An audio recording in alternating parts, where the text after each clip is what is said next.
Open Stage would like to acknowledge the Susquehannock peoples, upon whose unceded land we produce this show.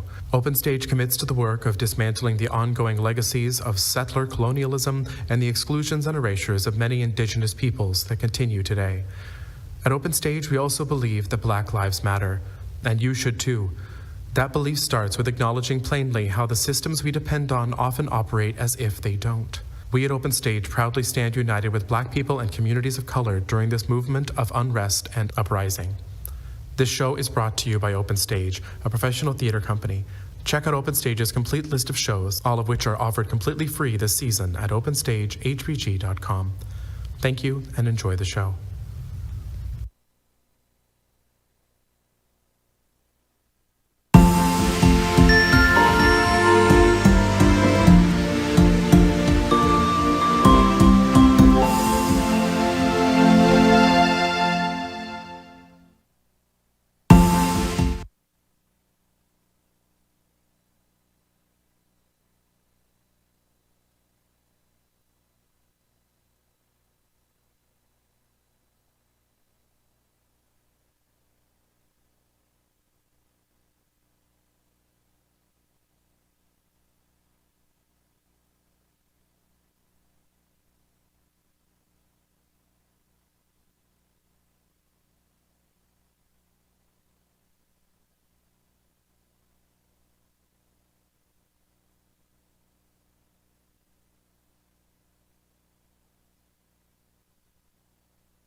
Have been downtown. The people are rising. We thought it was a lockdown. They opened the fire. Them bullets was flying. Who said it was a lockdown? Goddamn lie.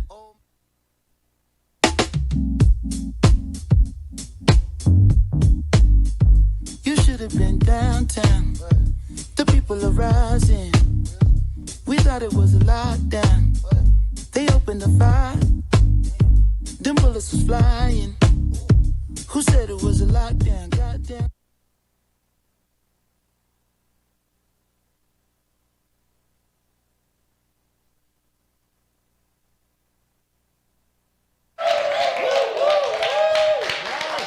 Hi, friends. How's everybody doing? Oh my goodness, thank you so much for coming out. Welcome to the Black NewsBeat HBG. I see all my favorites in the house. Thank you so much for coming. I appreciate y'all. I always have this pen randomly. I don't know. So thank you so much for coming. Welcome back to another episode of the Black NewsBeat. It is great to have you here. We're going to have a great time tonight. We have some wonderful guests. We have wonderful people. Shout out to my neighbor and very good friend Jess. She's here.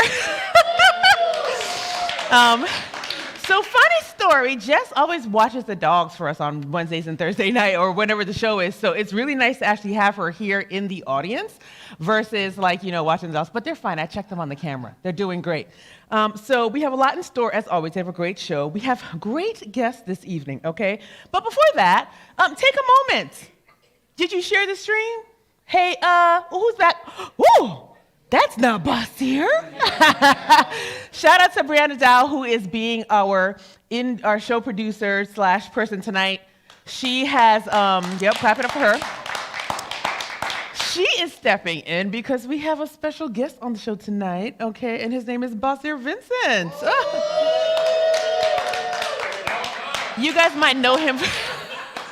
You guys might know him from the neighborhood a little bit. You know, he's always running around Harrisburg doing a whole bunch of stuff, and he's going to tell you a little bit about that tonight. So take a moment, share the stream. Hey, let's see. Jess, you share the stream? BASIR, I know you said you share the stream? Very good, very good. Oh, look who's back there, Judge. You shared the stream. Super Reader himself, you shared the stream? Okay. Thank you all. Listen, I always say, if you share the stream, you know, some, you know, great, wonderful person might see and be like, wow, she's amazing. Or they may be like, she's horrible. I don't know. Either way, share the stream. Appreciate y'all. So the next thing that's happening, it is the last month of the year. What? When did that happen? It is the end of 2021. I'm always confused when this happens, when it comes to end of years, because especially during these pandemic years, because we're into our third pandemic year, because November was like the, you know, announcement of the pandemic in 2019.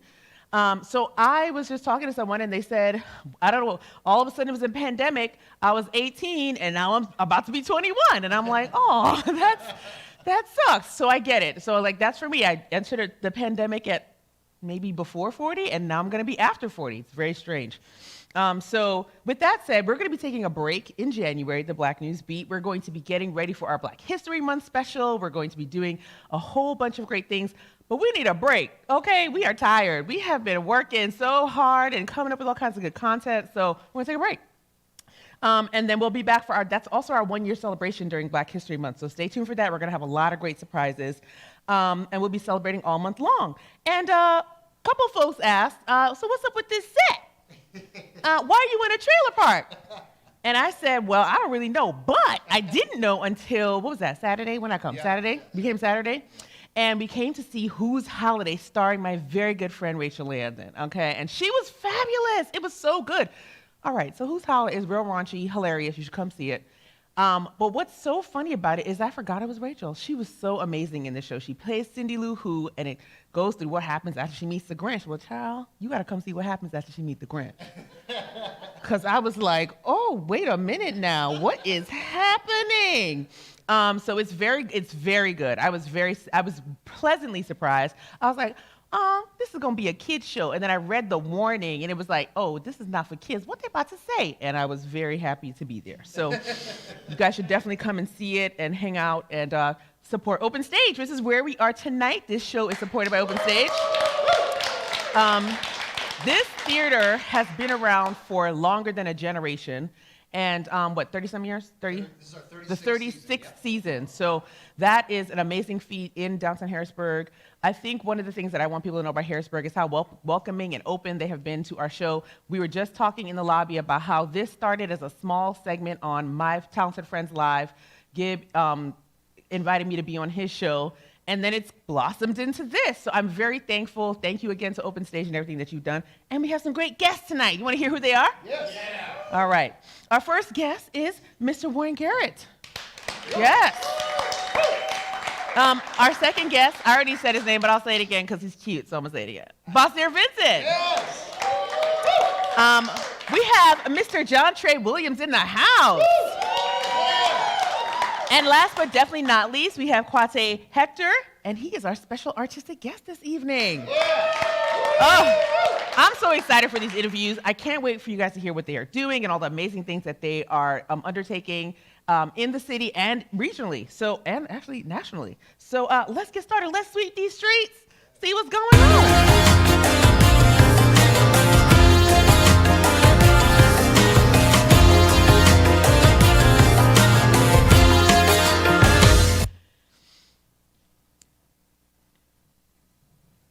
Well, listen, Harrisburg has a lot going on. So I know you guys know we had an election in November, and now we are in the kind of a changeover period. So there were city council meetings last night, and the first thing that happened is it was 4 hours long. 3 hours and 46 minutes to be exact. But the highlights are there were very many committee appointments announced, so that's great that those are getting filled. So we have 4 appointments to the zoning board.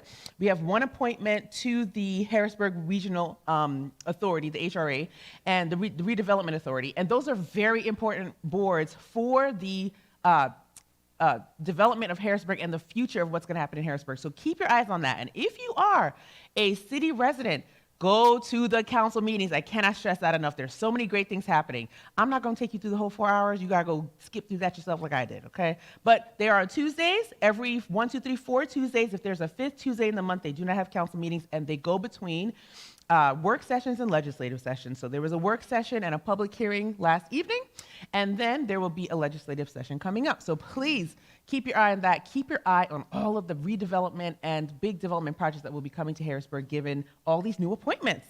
And then second, the other thing that happened that I thought was real weird, I saw an article about the police having to pay disability benefits to one of their officers, and actually a woman officer, over psychological injuries.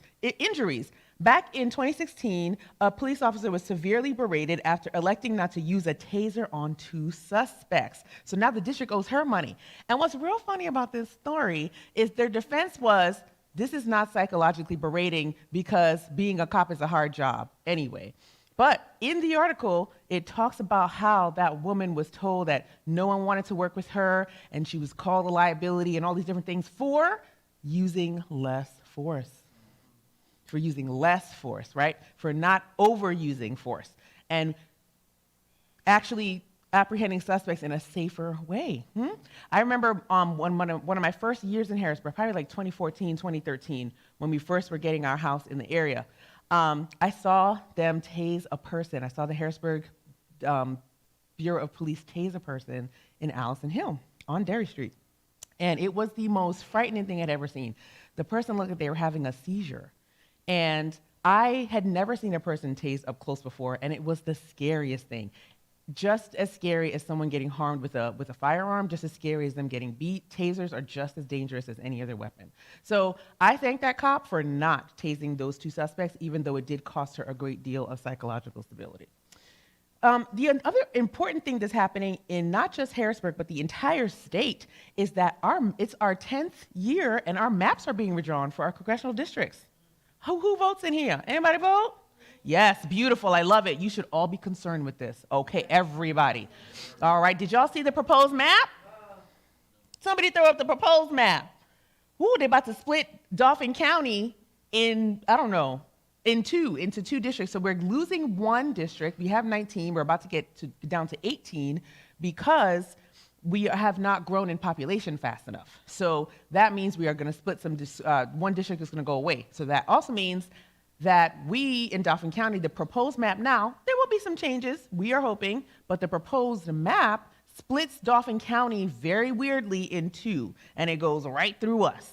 So I want you to make sure that you are keeping aware of this issue. This is something that's going to take, the time is short, but this is something that we really have to pay attention to. In North Carolina, they halted the whole redistricting process because they did not think that the maps were fair, and this is throwing their entire primary for 2022 in jeopardy. So this is something we want to watch closely in PA.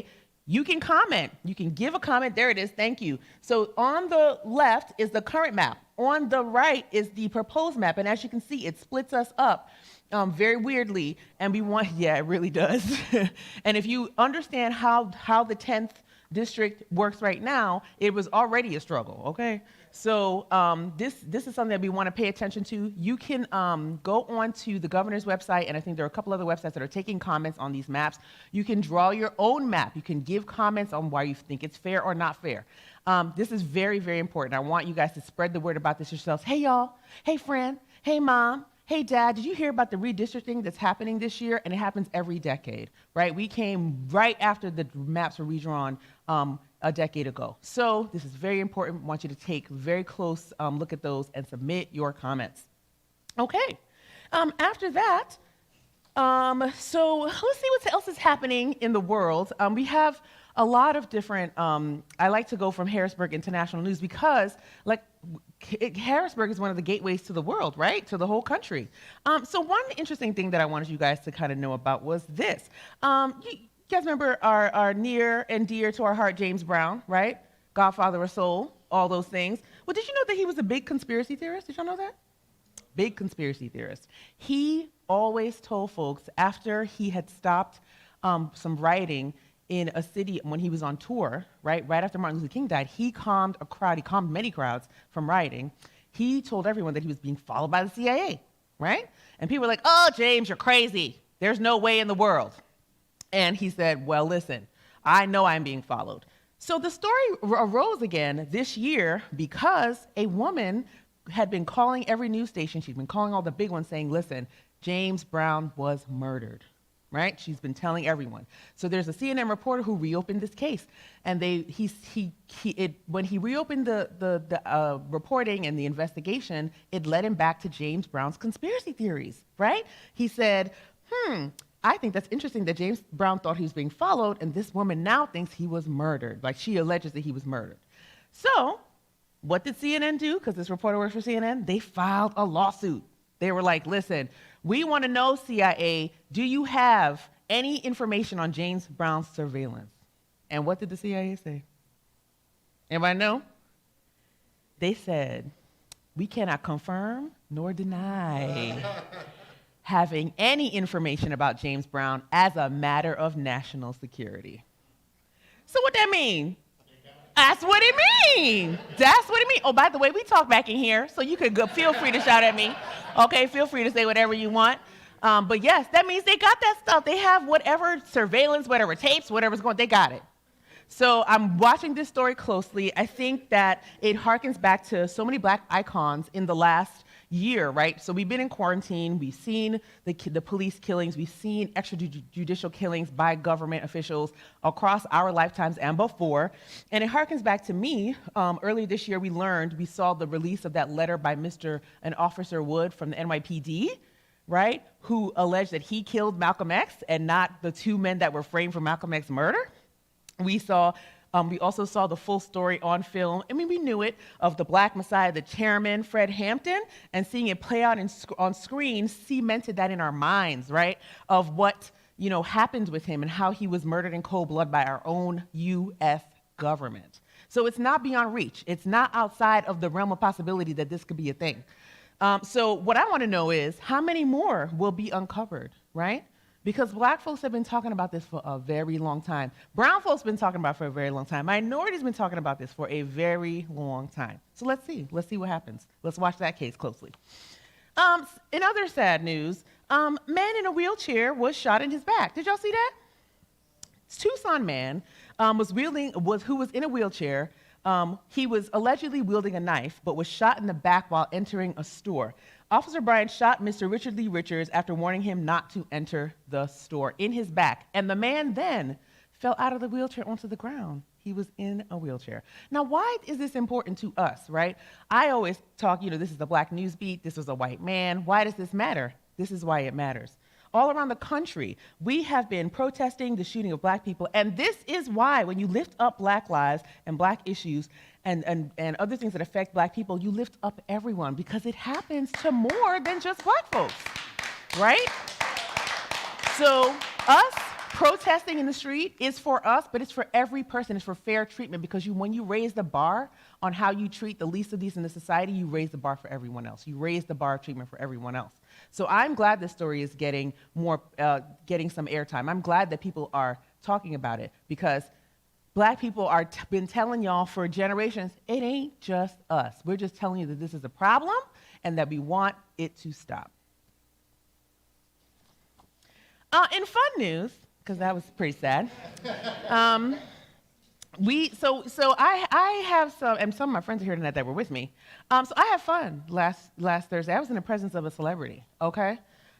So it was a wonderful evening. I was invited by the great super reader himself, Mr. Floyd Stokes, to go and see Michael Eric Dyson in person. Does anybody know who Michael Eric Dyson is? Thank you. Listen, it was so amazing. As you can see some pictures there, you can blow that up over my head if you want. Listen, the pictures don't do it justice. We had so much fun. Mr. Stokes, being the celebrity that he is, okay, he got us into the reception, honey, and we got to sit at the cool kids table, okay. And it was amazing. Judge was there too. Judge McKnight was there. And it was so amazing because, one, he's so down to earth, of course, right? You hear that when people say that about someone, oh, they're so down to earth, and oh my goodness. But this man was really down to earth, talked across the spectrum of topics with us just at the dinner table. It was amazing. And also worked the room and talked to everyone else. But then his talk was absolutely awesome. He talked about bridging, not just bridging the gap, but talked about how the hip hop generation and the civil rights generation used similar different methods to get to similar ends, right? And I thought that was such a wonderfully awesome way to kind of bridge the gap between how, you know, each generation thinks about how the other is fighting for justice in the time. So it was a wonderful evening. Again, I put it everywhere. Thank you again to my dear friend, Mr. Stokes. We had an amazing night. It was very much not just uplifting, but Harrisburg was in the house. I mean, we had city council persons there. We had pastors there. Mr. Joe Robinson was there. It was a wonderful night. So we hope to see more of that. Shout out to Elizabethtown College for even hosting such a wonderful person. And I talked to one of their engagement directors, and he said, Mr. Clapper said, this is a big win for us. And it indeed was. It was a wonderful night. So on to, so that was great, happy news. On to a little bit of silly news. Okay, so there's been a lengthy conversation going on about whether boys can play with kitchen sets. So anybody see, so you can't see, so there's some person posted a post and said, I hope you're not getting your boys kitchen sets for Christmas. Why? It started rounding the blogs. People were having arguments. So I want to take a poll in the audience tonight. Is it okay for boys to play with kitchen sets? Yes. Okay, fine, great, wonderful. Just so that's settled. I don't know why anybody cares that a boys would play with kitchen sets. But you know what people were saying, right? You know what they were saying. That's gonna make him gay. So is it gay to eat?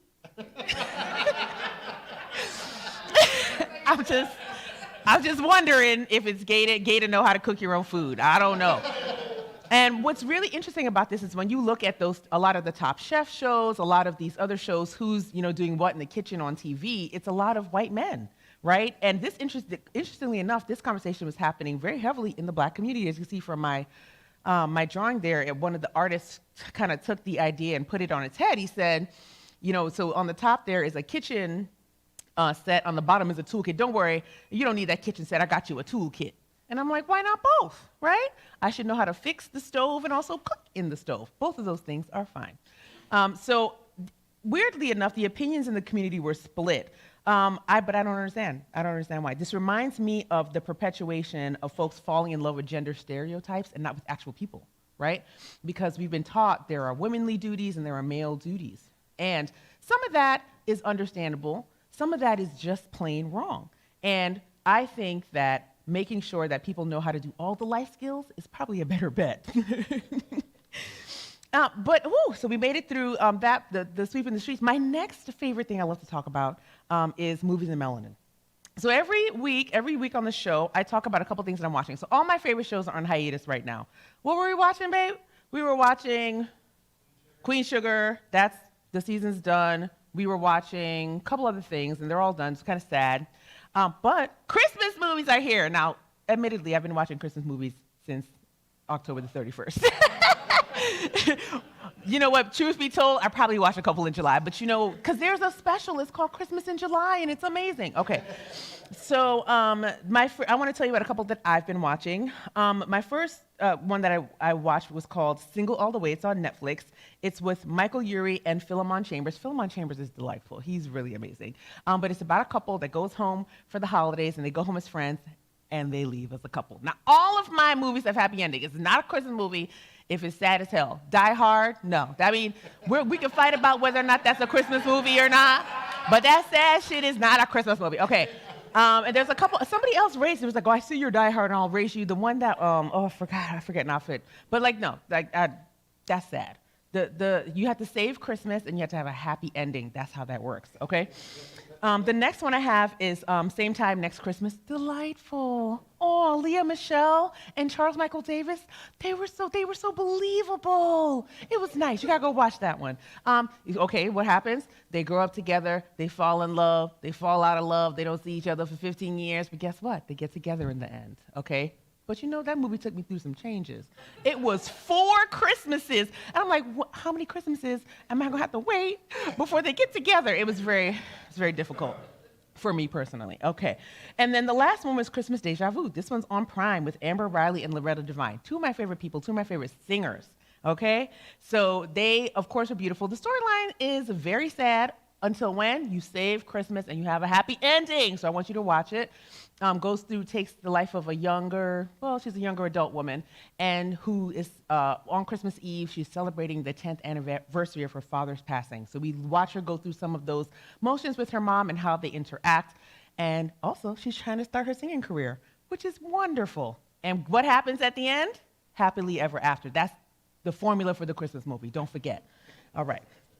And last but not least for our segment, YPOC upcoming events. I always talk about YPOC on this show. This show is also supported by the Young Professionals of Color Greater Harrisburg. We'll talk a little bit about that tonight as well. Our upcoming events, we are taking a break too, okay? Because of working. We had our year in review, our retreat, our YPOC planning session this past Saturday. We did a lot of stuff. Namely, BASIR did a lot of stuff. And it was a wonderful year. It really was a great year. I mean, we also had our Giving Tuesday. We want to say a public thank you to the community for blessing our Giving Tuesday. We made, I think it was $1,000 between the platforms, plus matching from Facebook. Like, it was awesome. So we really thank you, and we're really happy to be serving the community. We're going to be putting that money to good use by doing some upgrades in the YPOC house, which is absolutely open. We'll be there for our holiday party on the 18th. And tonight, if you're watching on the stream, or if you're here in the chat, while we are watching the show, there's going to be a special discount code for the YPOC holiday party on the 18th of December, which is not this Saturday, but next Saturday. And you will get a little something off for watching tonight. Now, the code expires tonight, so if you want to get your tickets, you should go ahead and do that. The code is, what is the code? It's in the notes, because I be forgetting. BNB Thanks, BNB Thanks. And it is all caps. And if you put that code right in there, you will get a little something off your ticket. Come join us. We're going to have an ugly sweater party, an ugly sweater contest. We're going to have Dirty Santa. Dirty Santa is a mess every year. Lord Jesus. People are thieves. That's first, okay? And they enjoy it. They enjoy thieving the other gifts that they see. And we always have somebody bring something real crazy, real crazy. Last year, there were a lot of dildos. A lot of dildos last year. And I was like, how many people brought dildos? It was very strange. But also we had beautiful gifts, like we had chocolates and games and all kinds of, but there were like 5 dildos. There were. So we thank you very much. We also need you. Become a member, join our committee, join the board. We always need help. We want to pass YPOC on to the community. We celebrated 5 years this year. We didn't get to celebrate because COVID and ridiculousness, but we are 5 years old. We're going on 6. We're going to have a bigger celebration next year. But we want you to come join us. We have so many awesome things that we're doing, and we want you to be a part of, and we're doing such great work in the community. So visit ypoc-hbg.org, become a member, or just kind of come and hang out, see what we do. Woo! We made it through the first segment! Why y'all let me talk so long every show? Anyway. We'll be right back with our first guest, Mr. Garrett. We'll be right back. Calling all members of the Greater Harrisburg community. We need you. We would love for you to join the YPOC and become a part of our leadership team. Would you like to join our board and get great perks and access in the community? Think about it and let us know. We'd love for you to contact us as soon as possible if you are ready. You can email us at info@ypoc-hbg.org. Calling all members of the Greater Harrisburg community. We need you. We would love for you to join the YPOC and become a part of our leadership team. Would you like to join our board and get great perks and access in the community? Think about it and let us know. We'd love for you to contact us as soon as possible if you are ready. You can email us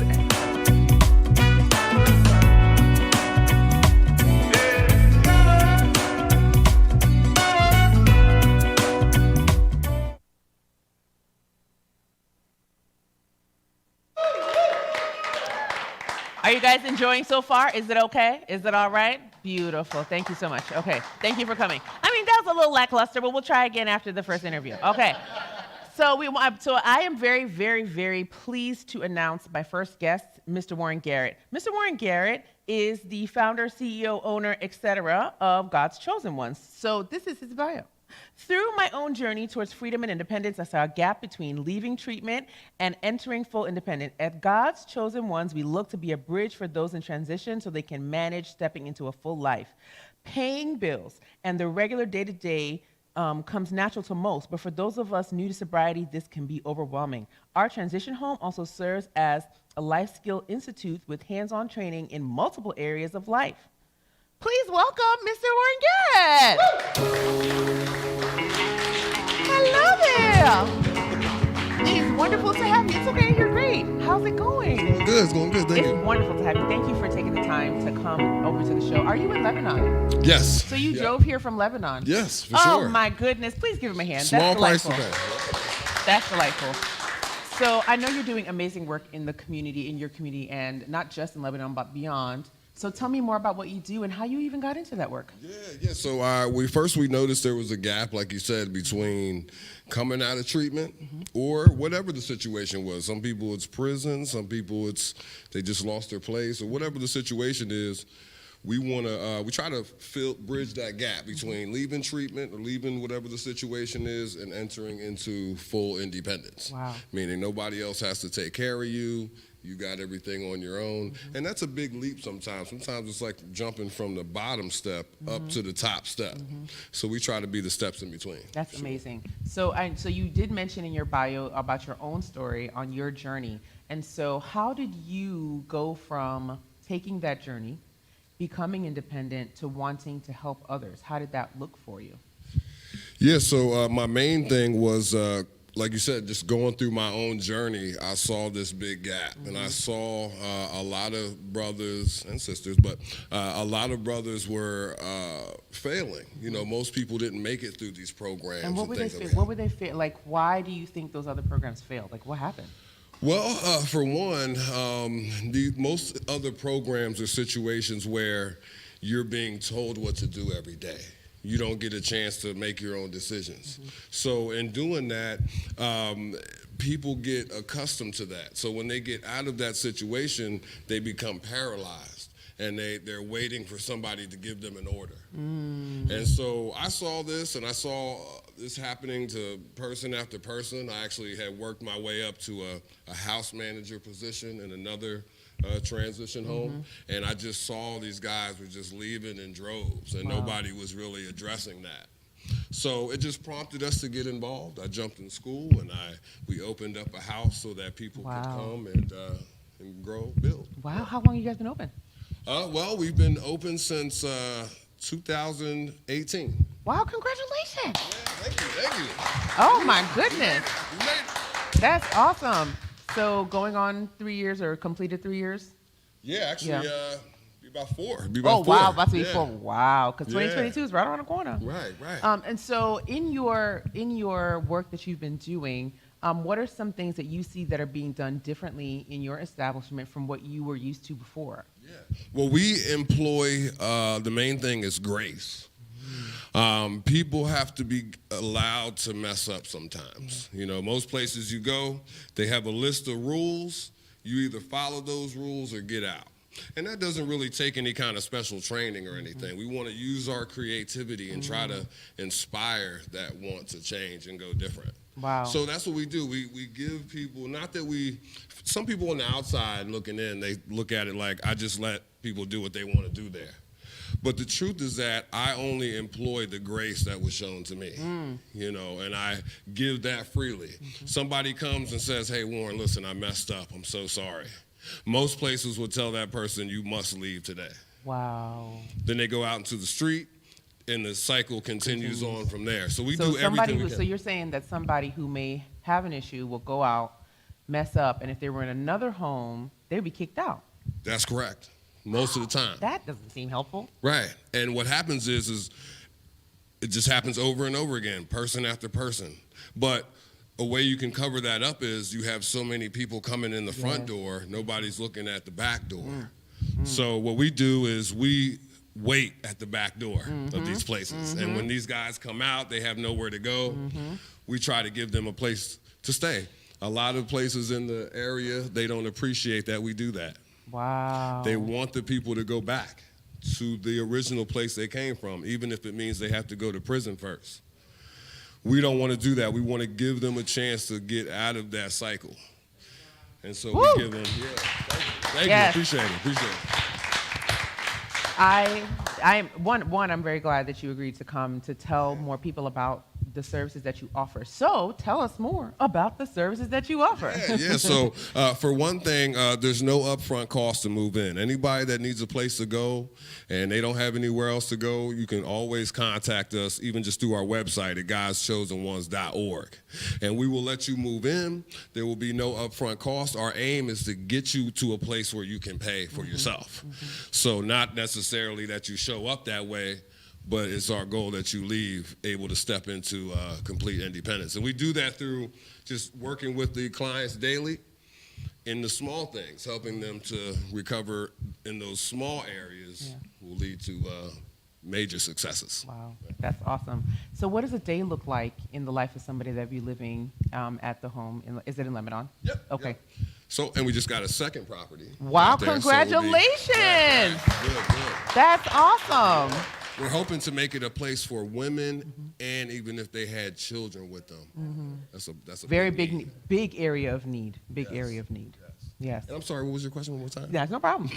What is a day-to-day, what is a typical day for someone who may stay at the home? Yeah, so we do run a very individualized program, so it's going to be different person to person because they're all on paths going different places. But most of the time, the persons will be either going to work. Usually during the day, that's mostly what's going on there.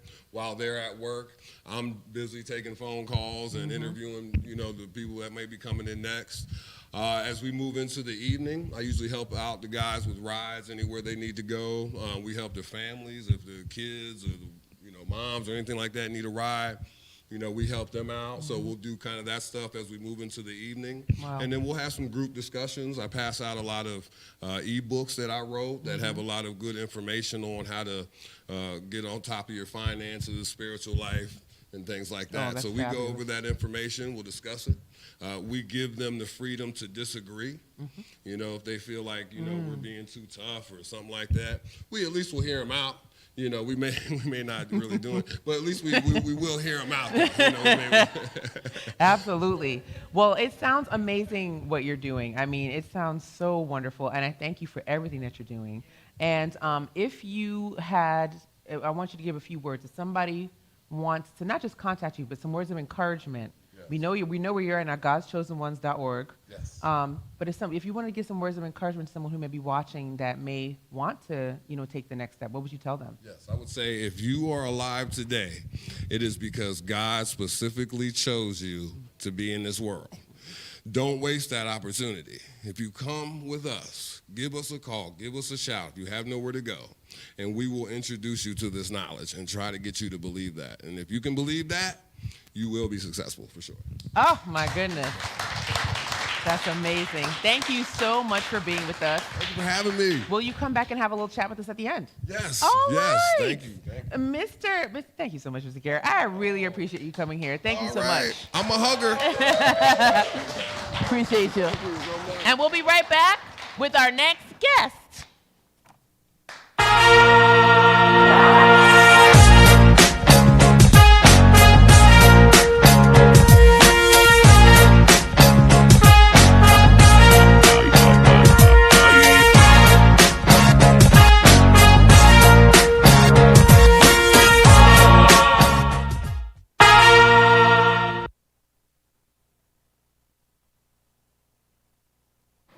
Well, how did you enjoy our first guest? Because that was amazing to me. Okay. So we do have another guest. This one's special. So our next guest is BASIR Vincent. He also happens to be related to me by marriage. Isn't that nice? And I just want to tell you a little about him because he's pretty fancy. So we've been in the area for almost 10 years. But BASIR, for several years has kind of hung in the background, getting to know things. He's very observant, really, really takes his time. And then one day I was like, listen, I got to sit down. I can't be doing all this. And he was like, okay, I'll do it. So since expanding his horizons in June 2020, BASIR Vincent has been working tirelessly for the city of Harrisburg, Pennsylvania, and the surrounding areas. He is the founder of the Young Professionals of Color, Greater Harrisburg, and Unlock Potential Gaming and Guidance, which you guys will learn about tonight. He's worked with the YMCA, the Harrisburg Building Collective, has organized the city around the comprehensive plan process, and so much more. And he's going to tell us a little bit about it. Welcome, BASIR.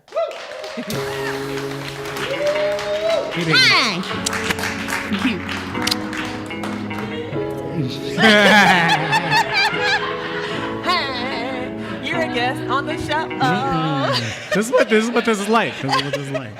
And he's always usually like behind the camera, like, okay, so BASIR usually sits over there. Oh, the other thing he is the producer on the show. I forgot that's also important.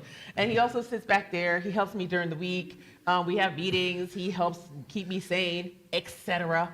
So he's usually back there. So Brianna is the stand-in BASIR for this evening. So, how you doing? I'm doing all right. I might be doing too many things. Like even that list, like, is not fully comprehensive. Yeah, it's really not. I have a problem. A couple things to tell people about because I was like, he gonna get up here and go on a Christmas list of things that he's doing. So you have been doing a ton of work. I have watched you over the last year and a half. So you had a job, right? And then you were like, I need to experience some different things. Yes. And you left that job. Yes. So tell us about that transition. How's that working out? It's definitely been good. Working for yourself. The good part is, at some point, like, someone's always making bad decisions, and you try to help, and they won't listen. And when you're like locked in, like, there's no one else to blame but yourself. So that's a good thing, right? It's hard because it's there, but it's good because it's there. And trying to balance that out, I think, is one of the hard things. And just a little bit of the discipline that comes in with the job. And that's the schedule the and the routine. And the schedule and the routine. But fulfilling wise, you get more, right? Because I know I have a better hand on what I can impact in the future. Absolutely. And I wouldn't have gotten that just staying at my job. So breaking out of that job gave you a little push you needed to expand yourself. Absolutely. Okay, that's really awesome. So you've been, since we got here, we've been doing work in the community, but you've really been branching out into some areas that really I'm not really that involved in. So tell us, first tell us about Unlock Potential Gaming and Guidance, because you've been pulling that together over the course of a number of years. So that's the thing that that's like my secret sauce. Like that, like when people are like, hey, what do you want to do? Any video gamers out here? Gamers? All right. And I say gamers because different people, like, it's almost like a personality test for me. If someone tells me like, oh, I play this type of game, I'm like, oh, like, I'm a gamer. I play everything, like 2K, football, sports games, fantasy games, strategy games. You learn so many skills in doing that. And packaging that in the learning, which I use 21st century skills. So I also worked in the Harrisburg School District. Oh, did you? Wow. Oh, my goodness. So what else did you do? I always liked the framework because once I had it, through video games, you can learn about critical thinking, communication, collaboration, and creativity. And these are the skills that people actually need to learn to be valuable. Right? In any job. So it's flexible skills that you can learn in video gaming. And I learned it accidentally. And a lot of times, I know there's some parents out there who, as soon as they hear video games, especially in the Black community, are like, oh, my kid just does this with video games. I'm like, no, give me that child. We can guide them. We can use this energy, because if they're playing video games, they have to read. They have to process information. They have to learn maps. If you watch a kid who's played Fortnite, you can tell the ones that strategize and the ones that just play it. And my goal is to get people to at least think about what they're doing. So Unlock Potential grabs that, and it teaches people like, hey, I'm going to use this thing that you're doing, but I'm going to also teach you how you learn, because you can either use that skill and transfer it somewhere else, or now these kids have the opportunities to play games for a living. Yes. HU has one of the number one Overwatch team In the country. but they are recruiting kids from Toronto. We need to have homegrown talent, right? And not just talent. I always tell people, I want the whole thing, right? I want the people of Harrisburg to realize HU has a booming esports program, but we can have esports program. We can have the esports team. We can have the esports announcers. We can have the designers of the next video games. That's what Unlock Potential is about. It's about taking that thing that is fun and then engaging with it and then giving people control over it. Yes, yes, that's awesome. So Unlock Potential Gaming Guidance, you have been modeling this for quite some time. So you first started an after school program from, I think, what was it, 3 to 4:30? Yep. This I started with my nephews because we were at a family gathering and they were like, oh, yeah, they just play Minecraft all day and Roblox. I'm like, okay, so we do it virtually. It was like right at the height of COVID. So, yeah, every day for about like an hour, just engaging them in Minecraft, teaching them about communication and collaboration. That's excellent. And now you are running a program at the Y. Yep. So YMCA, local over here at the Camp Curtin YMCA, kind of trialing it out. We use Pokemon Unite and the same thing, teaching communication, collaboration, creativity, and communication skills. So Pokemon Unite, it's a game, it's a team game. You have 5 people on a team and you're kind of like scoring, and it's Pokemon. So kids enjoy it, plus there's a lot of skills that go in it. So every Tuesday and Thursday from 4:30 to 5:30, right before their Lego class, if you go to the Camp Curtin YMCA, you can sign up for this program and your kid can play video games but also learn these skills. And I'm going to just keep moving. Absolutely right. So yeah, you keep moving into 7,000 other projects. So what else are you doing? So I'm going to start at the big one because I'm going to thank some of my friends. So I'm going to thank my friend Rob Show for introducing me to the city's comprehensive plan, because that's really what triggered my brain on this path. I had heard about this plan, and now I've created. I'll say we created through YPOC, especially with the help of a lot of individuals, but we've created 63 episodes. We have over 21,000 views and 1,000 different engagements in terms of conversations. We've had over 80 guests to talk about this, and it's everything involving what does the city look like in the next 20 years, and how do you make that happen? So there's so much involved in that, from everything from the concrete to a place like this in the arts and news, and how to actually make that happen. So that's kind of ducktailed me into so many different spaces because that ties together so much. Now what is a comprehensive plan? So the comprehensive plan is supposed to be the vision of the city for how do you evolve over the next 20 years? So how do you use land? So there's literally a land use chapter. Do you use it for housing? How do you increase housing numbers? What is your rental to housing ratio, and how do you improve that?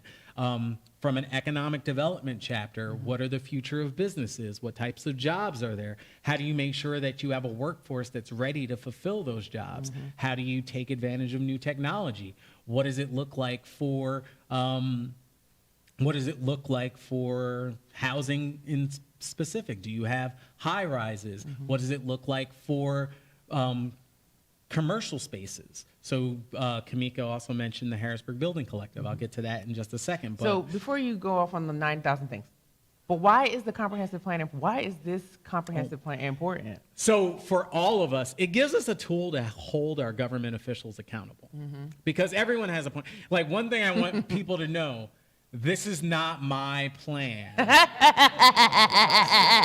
This is BASIR not comp plan, right? BASIR Vincent coming up with an idea, because this is what people think. Now, And where did that come from? That came from, the YPOC hosted some debates for the primary, and somebody said, who shall remain nameless. I don't know whose plan. Is it the city's plan? Is it BASIR's plan? We were like, BASIR's plan? But the other reason why it's important is because we haven't had a comp plan in how long? Oh, Almost 60 years? Going on, I think it's going on, it's like 36 or 37 years. Like, that's a generation and a generation. A generation you haven't planned. Like, so people are like, oh, hey, where's the public transit? Well, that has to, you don't just wake up and plan a public transit. One administration doesn't just do public transit. That has to be a long range plan. Anything that you need substantial growth on, we look at all of the buildings in Harrisburg to have potential. They need plans. And having this guidance allows us to refer to it and then making it a living process. So that's really what it's something, it's a roadmap, it's a plan. Like, y'all didn't know it truly is. Y'all didn't know he talked this much, did you? Like, people are like, BASIR, yeah, I just did. BASIR's so quiet. I was like, y'all do not know. Y'all do not know. So we are, I mean, I could have you up here for the next hour, but you know how the show goes, right? You've done this before. I mean, not on this. And your next guest, I'm actually working on a project with your next guest, so. Listen, we'll let John tell it, but literally he's doing too many things. Somebody tell him to take a break, okay? But will you come back and chat with us at the end? We'll have everybody together for a conversation. He's cute, right? He's smart, right? You see why I like him so much? Yes? Give him a hand. BASIR Vincent. Love you, babe. So we'll be right back with our next guest. Are you guys having a good time so far still? Okay, good. So we'll be right back with our next guest, Mr. JOHNTRAE Williams. Yeah, you did good. You did so great.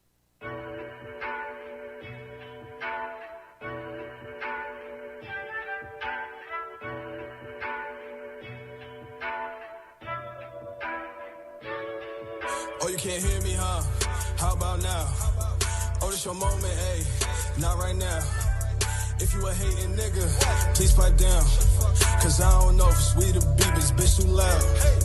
I was down bad, I ain't had no cash. Now these hoes mad cause the camera lights flash. I was down bad, I ain't had no cash. Now these hoes mad cause the camera lights flash. Bitch, I'm a boss. I only focus on comments and stress when I'm taking a loss. Round of applause. I see these hoes double back as soon as they see what it.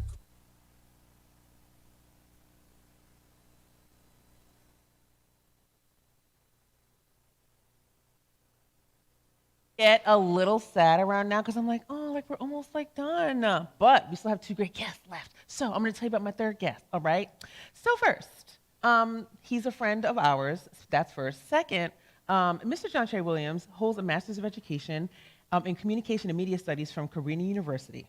He is currently an executive MBA candidate at Howard University, HBCU, with a focus in business management, marketing, and related support services. Now, what is great about JOHNTRAE is that he is a hands-on motivator who is passionate about community, very passionate about community, has a hunger for excellence. With over 15 years of experience in project management, he has a strong skill set for turning ideas into high-quality finished products. Please welcome Mr. JOHNTRAE Williams.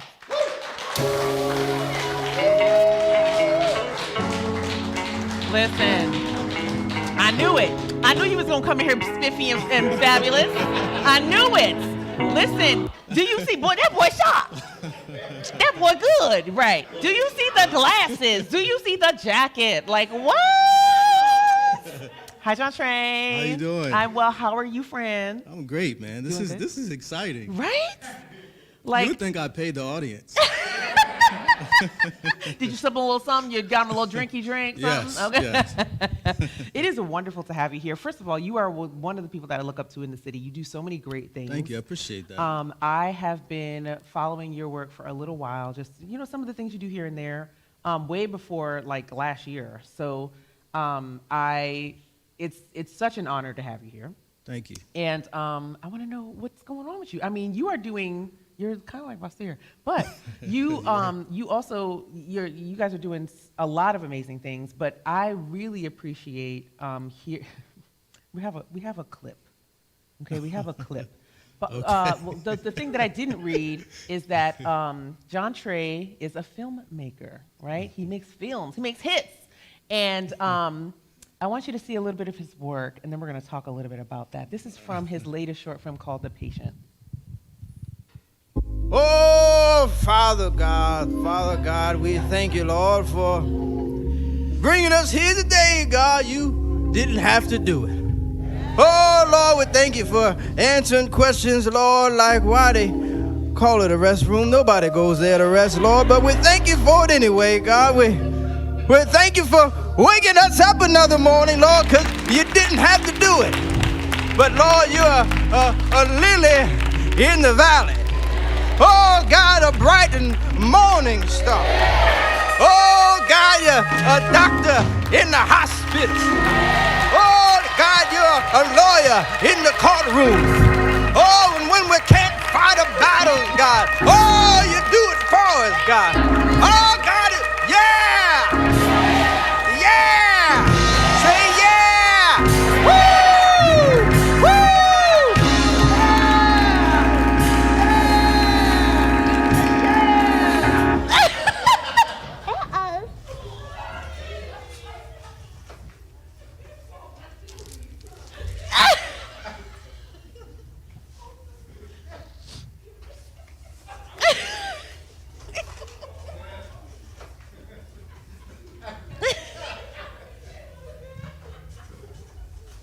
Power to the people. Say yeah!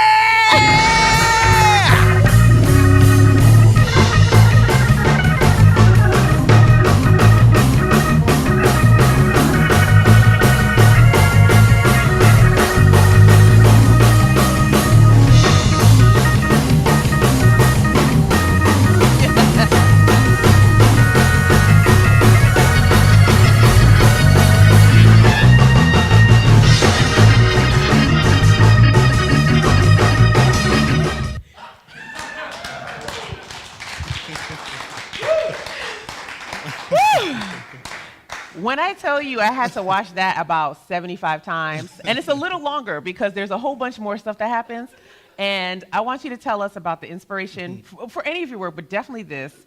There's a really nice twist to this, so I do recommend you pull it up on YouTube and watch it. It's about 12, 13 minutes. Closer Something like to that. 15, 20. 15, 20, Yeah. okay. It went by fast because it's so interesting. So please go ahead and give that a watch. It's called The Patient. It's on YouTube. Okay, so tell us.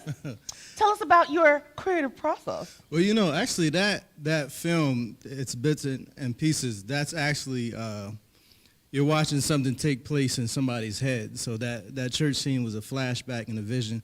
But actually, that's the way my head looks. Like this stuff, I just see like all kind of characters and things like that. But the main character in the story, his name is Silvio. And interesting story is that my first acting teacher was Ann Alsadek, one of the founders of Open Stage. And she gave me a monologue in like 10th grade. And she was like, here, take this monologue. And I read over the monologue, and it was about, it was from a play called Private Wars, character named Sylvia, and I'm reading over it, and he's like, I had these strange thoughts when I was younger. I wouldn't do anything crazy to anyone, but maybe I would. Like I saw an old woman, and I felt like maybe I'd slap her. And I was like, I love this monologue. Because you like slapping old ladies? Why? Yes. And literally that monologue went with me on to college afterwards, and I was like, you know, I should build off of this and make a movie. But when I made a movie, I didn't want to just make a movie from a filmmaking perspective. That project actually took 120 people to be involved with, and the whole goal was to I had moved out to Los Angeles after I filmed an independent project called Guile with, sadly, the late Michael K. Williams. And a close friend of yours? Close friend of mine. And when I was done filming that project, he had given me the encouragement to move to Los Angeles. And first I stayed with him for like a month, which is a real eye-opener because I saw Hollywood, Los Angeles very intimately. And I remember it was one day we were going to a Robbie Reed party, and Robbie Reed was like a very prominent casting director for Spike Lee and other black films. And she was having a party at her home, and I remember going there and seeing all these people that I would see in TV and movies and things like that, and in my head like going crazy. And I went around and I was introducing myself, and I said, "Hi, my name's JOHNTRAE, and I'm an actor." And people were like disinterested, you know. They're like, "Oh, okay, that's nice." You know, they would move on along with their. And Mike came up to me and he was like, "Don't tell people that." And I was like, "Why? It's, you know, I'm an actor." He was like, "No, you're a producer."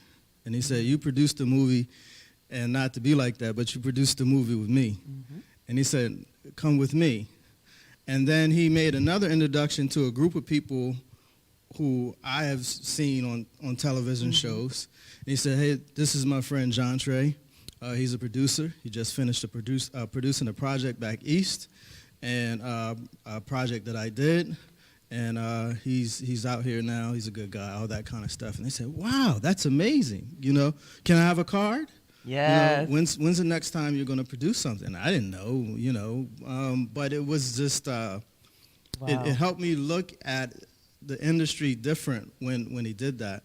And then, you know, I started working on other projects. I was invited behind the scenes a lot on location, which was one thing, but then invited onto studios and worked on a set for A Cory in a House, which was a Disney project spinoff of That's So Raven. And I remember being there, and you know, my eyes are opening up to see how the process worked and how many people are involved, and learning like set etiquette.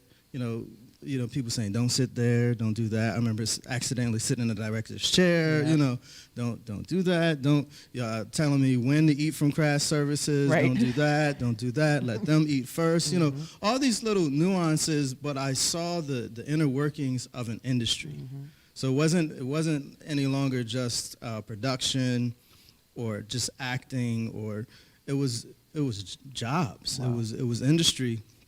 And I was producing projects from Los Angeles, and I kept traveling back to Harrisburg to produce projects and plays as well as films, and continually involving other people. And the really cool thing about The Patient was that was put together to involve people from here, to show people industry. You know, we needed craft services, we needed production assistants, we needed set designers. The church scene. There was the day that we shot that church scene, we had about 20 plus hair and makeup people on site. Wow. Because I mean, you know, you got to get through all these people in a day, and you know that was shot to take place in the 70s. Wow. So, you know, there were lots of meetings held to talk about what are these characters going to wear. They all had to get fitted. You can't just, you know, show up with things. So it was intricate on purpose. We put in these learning curves. You've seen in the scene, I'm playing myself 3 times, you know, 3 times over. That was intentional because I wanted to show that could be done like here. You know, these are things that... And high quality work. High quality work. Like this show, by the way. Oh, thanks, JOHNTRAE. Thank you, friend. Yeah. But yeah, and that was the goal. And it's from there building industry. So BASIR mentioned that he was working with me, and just formed a nonprofit called FACTS, which is Film, Arts, Culture, and Tourism Specialist. And what that is it's designed to bring industry here. And working with the county to establish a film office that would attract film projects here to film in this region and in turn build industry. And what FACTS would do is work with schools, work with other nonprofits, work with to build industry, to make sure that young people, to make sure that community stakeholders are prepared for what's about to come. Absolutely. So it serves as a training ground to help get people ready for what's to come, while at the same time drawing industry here to a very capable region, by the way. Absolutely, absolutely right. So I also heard that you are now located with some of your work at the Waterworks, the old Waterworks building. Yeah, the office for FACTS is located at the downtown 614 North Front Street in the old Waterworks building. That's a beautiful building. Oh, thank you. I bought it myself. I got to take a tour last Friday, and it was just so impressive. And your space is just so impressive. Thank you. Thank you. The goal is to have a place there where we can teach young people. We have a recording engineering studio. We also have a green screen studio. We have a meeting space, digital boards. We can do gaming and house some of BASIR's ideas. So it's a really great space. A really cool space. Yeah. So we're coming up to our time because we do have one more guest. But you, for me, after watching some of your work and watching how you move in the community, you are also a bit of a Renaissance man. So you've done you've done documentaries. You did the Clark Resources documentary for the 20th anniversary. You've done a couple different projects. You did the Transformers video for the campaign earlier this year. I mean, really wide range of projects. This film I'm seeing now, some other things that I've seen. How do you maintain your artistic, I don't want to use the word integrity, but your artistic vision, and also branch out like you do into so many different projects? The key is other people. You find other capable people, other passionate people, and it's a real big deal, like when you're creating an inner circle of people to work with. But I just have to say this, and BASIR happens to be your husband, but just a really excellent find in terms of partnership and moving this vision forward, because it really is the comprehensive plan. It really is about the economic development of how to use film and how much money that brings into a region, how many jobs that creates, how it does create tourism, it does all of these things. And so we're really excited now because people are paying attention. That's right. That's amazing. And so the next goal is with the patient, that was all local talent. The next goal is to get not local talent and to bring projects here and film on a major motion picture level. That would be amazing. I can't wait to see what you do next. This is going to be awesome. So will you come back and chat with us in a couple minutes after our last guest here? Sure. All right. Listen, amazing. Mr. JOHNTRAE Williams. We'll be right back after this commercial break. Hey sis, do these folks have you effed up out here? At work, school, and play? Well, boy, do I have the book for you. Introducing You Got Me Effed Up by none other than Tamarisk M. Locke. This book is all about setting boundaries and making sure that you stick to them and teaching you that it's okay to have those boundaries. I also encourage you to check out her other merch. All of it's amazing. She has t-shirts, she has other pieces of merchandise that will help you remind yourself about setting those boundaries. You can also check out the bag she has as well. You can order everything right from her website. I use this book daily to help me remember to set my boundaries, stick to them, and do what's best for me in the situation so that I can serve others. So go ahead and cop her book today. I'll have all the information on how you can get your copy right at the end of this commercial.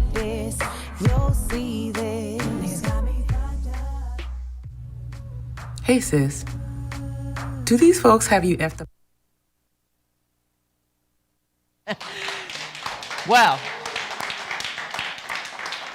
We are welcoming our last but absolutely not least guest. Okay, this is such a wonderful guest for us here at the Black News Beat.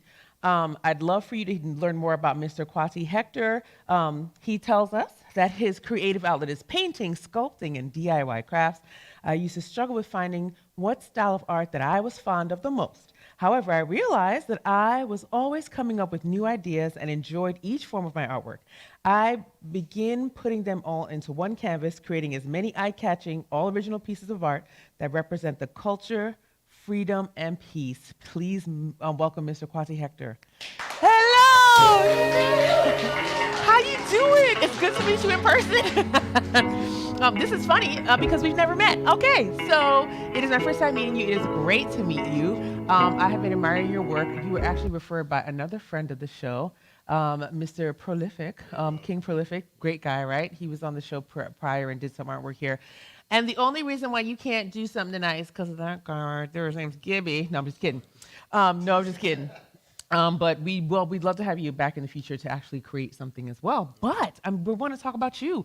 How are you, first off? I'm doing good. Good. Are you enjoying this yourself? Is great. Oh, I'm so glad to hear that. It's my first time here. I'm so glad to hear that. I'm so glad that you came.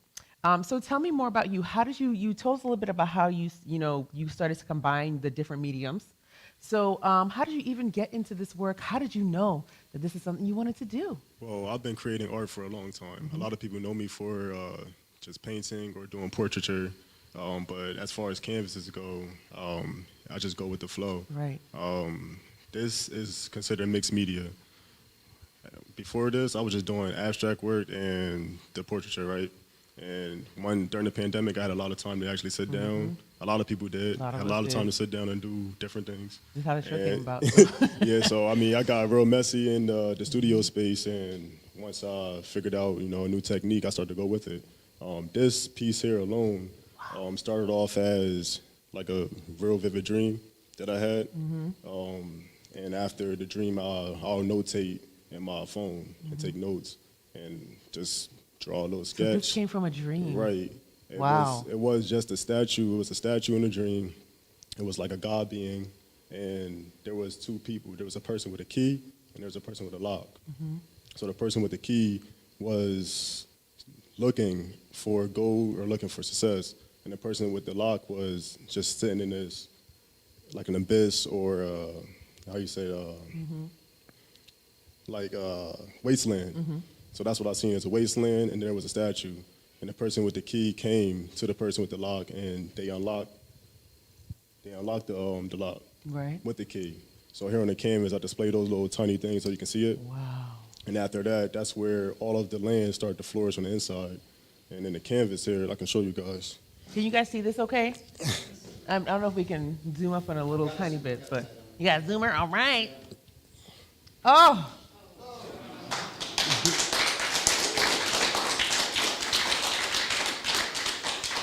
This is really beautiful. So tell me about the different mixed media that is in all the different kinds that are in this piece. I did start off with just acrylic paint. That's my main medium that I use. And is that on the bottom layer? That's on the bottom layer of the entire piece. Wow. And as far as crafts, I do resin art. So that's what you see here, the real nice, shiny, glossy look. And as far as everything goes, it's just a lot of different craft items around the house. As far as the mountains, just a whole bunch of stuff that I put together, made it look as realistic as possible. Yeah, I just, like I said, as far as my artwork, I go with the flow. Yeah. And just come up with as many things I could possibly come up with. That is so cool. So I also saw that, I think it was this piece was in the Black Wall Street PA. Yes, it is. Yes, it is. Wow. And I'm grateful for that. I know, it was awesome. I picked it up, I was like, oh, he's going to be on the show. I was so excited. And I also saw that you were doing some mural work in Brooklyn. Right, in Brooklyn. Was it or Manhattan? Or no, actually, Ian Potter is from Brooklyn. He's living in Brooklyn. He's from here, and we did a mural on Mulberry Street Bridge. Oh, Mulberry, yep. Me, Brian. He did. Yeah, and so yes. Yeah, right there you go. So Brian, Ian, me, and another person, Shar and Jacinta. Oh, yes. That's what you probably thinking about Yes. that, yeah. So we all were there, and we did the mural right there across the street from us, well, down the street from us on Wonderful. the bridge, and it came out great. It really did come out And we great. did it in only 6 days. What? Yeah, 6 That mural days. was done in 6 days? 106 days. 6 How- days. I can't even conceptualize. How long would you have to work on something like that They- between all of you to get it done in 6 days? They got a great team. Meg, she go by Meg from Sprocket Murals. She planned the whole entire thing, and Ian, he already planned out the palettes. So once we got there, we laid the stencil out. Everybody chose whatever portrait we wanted to do, and just went hard. Wow. Pretty much, and that's how it went. And anybody that needed help got help. And they got a lot of volunteers as well to fill in the empty spaces. Oh, wow. So with every day we was out there, I was out there 12 hours. So I made sure I was there early in the morning, got out there at nighttime, and we got it done. So 12 hours. Yeah, That we is got it amazing done. work. Yep. That if you guys haven't seen the Mulberry Bridge, I would drive past, but you guys, I used to take that way to work. I used to Yeah. drive past and you guys were, I was like, oh, what are they doing? And I come back the next day, I was like, wow, they got a lot Yeah, done. everybody was But I did not doing it. realize that was only 6 Yeah, days. That's yep. amazing to me. So you talk a little bit about pre-pandemic. You were doing, nobody had time. It's funny how the pandemic made you realize how much time you didn't have before the pandemic. Right. So before the pandemic, what would you say was your favorite medium that, or you're working in most frequently prior to discovering that you could do this mixed media? I was just doing abstract. For me, it's easy. You have a lot of freedom to do abstract, and I was doing portraiture, so I combined a lot of my work. I was doing those two, and also started to learn how to tattoo. And the pandemic hit, so that was kind of put on the back burner as well. Wow. So as far as just artwork alone, I was abstract. Yeah. Abstract artist, and yeah, I'm not. And I got into the sculpting. Now Yes. it's Now it's now, all- now it's all over the place. Yeah, Yes. so, And yeah. what I really I was just Googling you. The Googles, hit my Googles, and what I saw was the kind of like a progression. This seems to be, for me, when you said dream, it made so much sense because it looks like something that Right. comes right out, a dream come alive, literally a dream. And that's come what I'm alive. trying to do. Like, not just from dreams alone. I'm glad I had a dream like that. So I'm paying attention to like myself and how I can create, and to make it at least as visual as possible. Like you usually don't see a canvas that pops out at a plain view, because usually this would be something that someone would see as a model that's flat, and I try to make something different that nobody Right. usually sees. So that's the goal, is to just create Absolutely. what nobody have done before. So that's what Absolutely. I've been doing, and I'm glad that they're coming in my dreams. I'm telling you, and that's taking the notes, amazing. yeah. That's amazing to me. So I know that a lot of the artists in the area, it's kind of like an artist rebirth happening right now, Yes, it right? is. Coming out of the pandemic, I think I've been to 7 or 8 art shows. Yeah. I've been to several like closed doors, art sessions as well, painting, all kinds of different things. So my question for you kind of is, what do you see? I mean, we're hoping that 2022, we're coming out of this, but what do you see was next? Not just next, but how do you see your work evolving? Because to me, I don't know, I'm very in love with this whole situation, but how do you see your work evolving in the future? And, how do we support it too? Like, how can we support, especially this kind of work that's so, like you said, Thank you, novel, thank you. that has not Right. been done before? As far as support, I'm very appreciative. Just first of all, for being here. Like, thank you for Absolutely. that. As just keep on creating. This is one piece, but I have a lot of ideas, a lot of things that I can do. I love the support, and it's definitely getting me somewhere. Moving forward, like BASIR was talking about with video gaming, also we do have NFTs now. We have the metaverse. We have a lot of stuff that's converting from just the old school now, which used to be normal, into a new school Yes. that everybody's moving forward with. So I'm glad that I'm doing work that kind of is intriguing and lights up, and that's different. Yes, So absolutely. like when I do convert into NFTs or into the metaverse, I can see myself doing like exhibitions, or try to do exhibitions as virtual. Yes. If we may go back into a lockdown, or Yes. maybe if we stay in a lockdown, trying to be as flexible and different as possible. Wow, that's So awesome. that's the goal. Even if we can't have shows Right, again, in person, there's always possibilities. We don't know what's going to happen because Delta and Omicron is out here doing whatever they want to do. Exactly. But yes, this has been an amazing. I keep staring at this because I'm just like, what else is in there? So there are some big cats over here. Yeah, so we have a lot going on. So we have the lions, we have cheetahs, we have elephants, and the zebras, and the giraffes. Wow. And then a whole bunch of flora and fauna. Yeah, and a whole bunch of flora. Yeah, so it's basically all of the animals are directed towards the God being. And the reason why I chose gold is because, you know, we have gold from Africa. That's right. And the piece is called the source. So basically, all of the resources are given back when people come together and work together. You know, that's just the way things work. That is beautiful. It's not always given, but it's when people get together, and that's when you get what you actually want. That's right. That's right. And I love how all of the creatures are facing the God being. Right. That's really neat. Wow. I hope you guys can come after the show and just you gotta look at all the things in here because this is delightful. Will you come back and chat with us in a second? Absolutely. Just come in and have a little chat. Thank you very much. No, thank you. It has been wonderful. It's amazing. Thank you. Mr. Hector, everyone. Thank you. We'll be right back with all the guests just to have a little last lap. Okay, we'll be right back.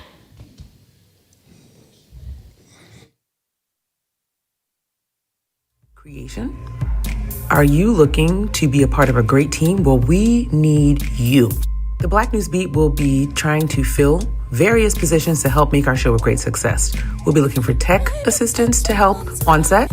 We'll be looking for writers to help write the show every single episode. Also need digital media assistants. Absolutely need some live audience coordinator. We'd love to open up these opportunities to high school and college students. We'd love for you to intern with us and learn more about the business and get your feet wet with a great company at Open Stage. So if you're interested, please let us know. We'll be taking applications via email. You can email us at Kimeka@kimeka.org. That's KIMEKA @KIMEKA.org. Hope to see you on the set soon.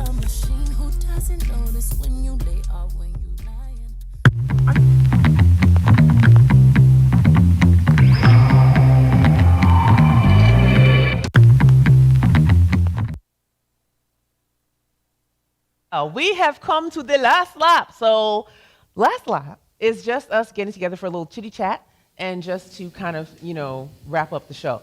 So I always play a little game. Okay, nothing serious. This is not for keeps. All right. People be back competitive playing this game, but it's not that kind of game. Okay. But today I have real dice. Anybody ever watch the show always have fake dice? Well, somebody got me a real die. Okay, this is delightful. And we're just going to play a little game. So this is my wheel here. It is called so many different things. I sometimes call it the Wheel of Death. That is not the name. But I call it that because, I don't know. So what I'll do is I'll throw my dice. I'm going to give you numbers. 1, 2, 3, 4.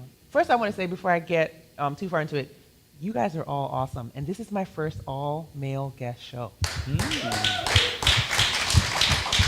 And as I knew, it turned out super amazing. So this is a thank you all for being here. Thank you, thank you, thank you, thank you. So let's get to the little game. So we have some categories here. Okay, we have YPOC. If you land on this, you answer a question, and your prize is a YPOC membership. If you land on guess, you have to guess something about another guest. So if you were not paying attention, I don't know what you're going to do. Double means that you get double candy if you answer the question, okay? You always get candy, but you just get double candy on that one. Finish is finish the sentence, okay? And candy is, you don't got to answer no questions, you just get some candy, okay?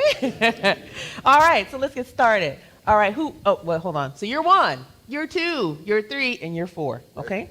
Ready? All right. Let's see. 3. Oh, that's you. Oh, hi, babe. All right, would you like to spin the wheel or you want me to spin it for you? Okay, there you go. He knows, he already knows. All right, finish this sentence. My favorite Christmas movie is? I know that's tough. There's so many. Listen, y'all, I have gone through every Christmas movie. He has. So when someone says favorite, I'm like, yeah, like. Okay, well, give me your top 2. All right. I mean, 3. One you liked. I don't know. Something. See, I'm in the mood. Like I'm in like Best Man Holiday type. Ooh. I'm like That's in a good that one. mindset. Yeah, we're going to but, watch like, that. Yeah, we're going to watch that. You can go throwback and go like Scrooge, but you don't like that sort of like that's like a little bit too negative. It's too sad. You need something. Well, happy. Christmas was saved, so I guess it's still good. Yeah. Christmas is saved. Okay, all right, good. Okay, so you get to have some candy. Like okay, what's the left? this year, it's probably so far A Boy Called Christmas. A boy. Oh, yes, that's what I was going to talk about, and I was going to say BASIR picked a great movie. So we were watching Netflix, and he was like, "What about that one?" And I was like, "Okay." So I was like, "Well, I like Black Christmas movies, just so you know." So I was like, "Well, I don't know what we're going to do with this little white child. It's fine." So we turned on the movie, and it was excellent. It was really good. It had a little magic. It had one reindeer. It was Blitzen. He was dope. It had a mouse, a talking mouse. It had everything. It was delightful. And it also had a little bit of like social commentary, which I thought was great. So you guys should definitely check that out too. A Boy Called Christmas. The Boy Called Christmas. So that was good. Thanks, BASIR. All right, next. Will it be you?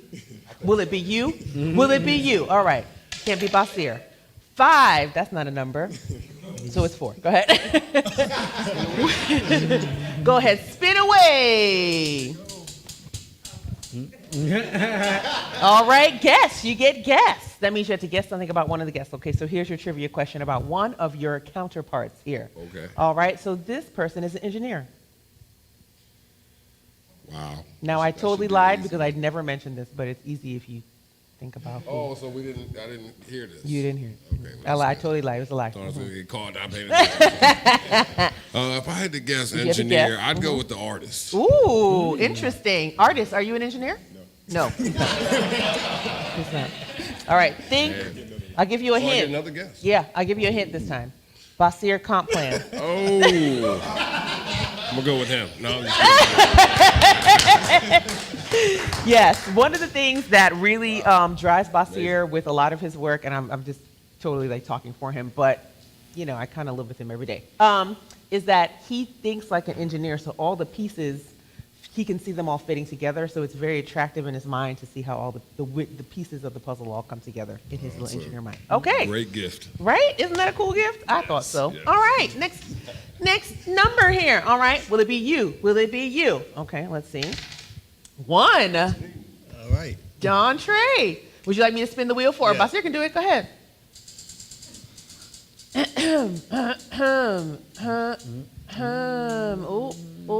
Ooh. Okay. Okay. All right. So YPOC. So you got to answer a question about the YPOC. How old did the YPOC turn this year? You said how old? 5. That's right. Good job. On the money. On the money. All right. Pass him to get some candy, get a little candy because it's delicious. Okay. Hey, I never got my candy. Oh. Was I supposed to get I mean, I can give you a dum-dum because you didn't get it right the first time. I'm kidding. You can have any candy you want. and listen, that was a slip of the tongue. I didn't mean to do that. All right. Last but not least. Oh, wait, did everybody go? No. Let's see. Hold on. 2. Go ahead, spin it for him. BASIR is the spinner, the wheel spinner this evening.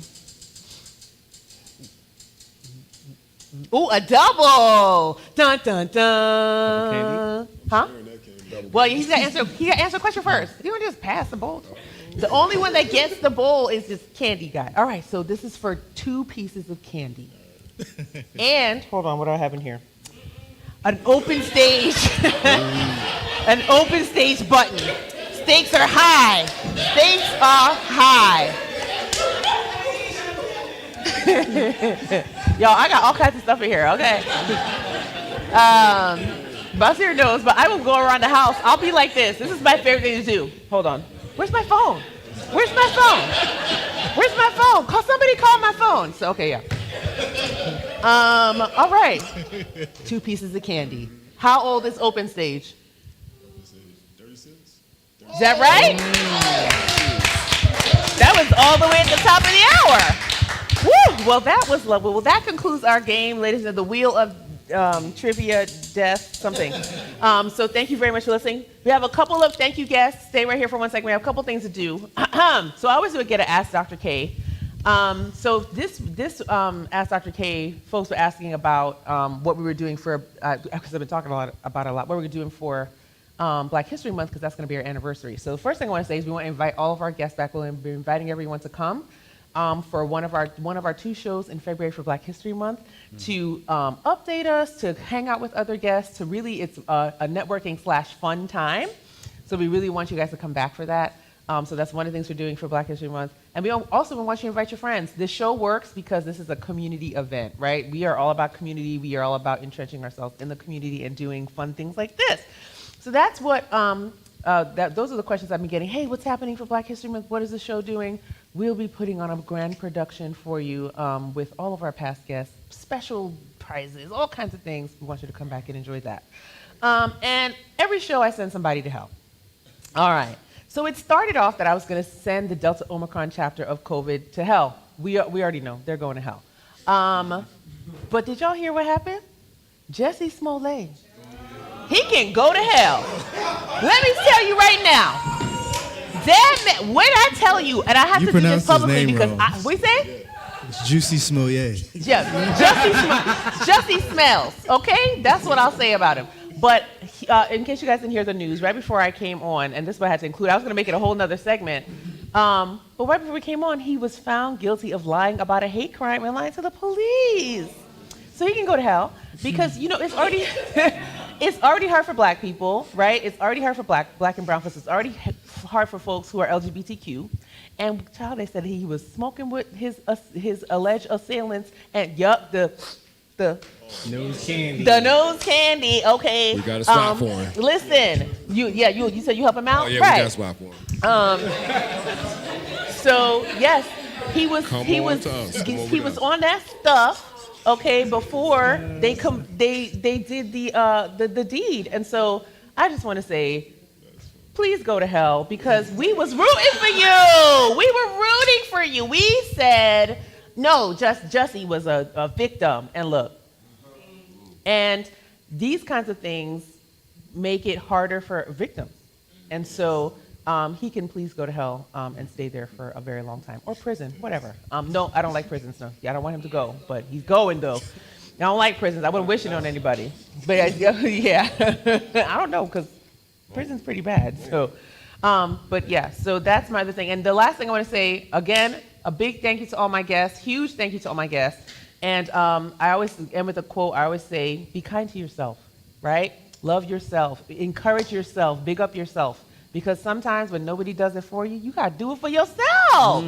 And I love you all. You guys are a great community. And I will see you for our last show of the year on December the 20th, because I'm going to get it wrong, 1st. 21st. Thank you. So I'll see you for the last show of the year on December the 21st. Happy holidays. Happy Hanukkah, happy Kwanzaa, Merry Christmas, all Advent, Festivus for the rest of us. Good night.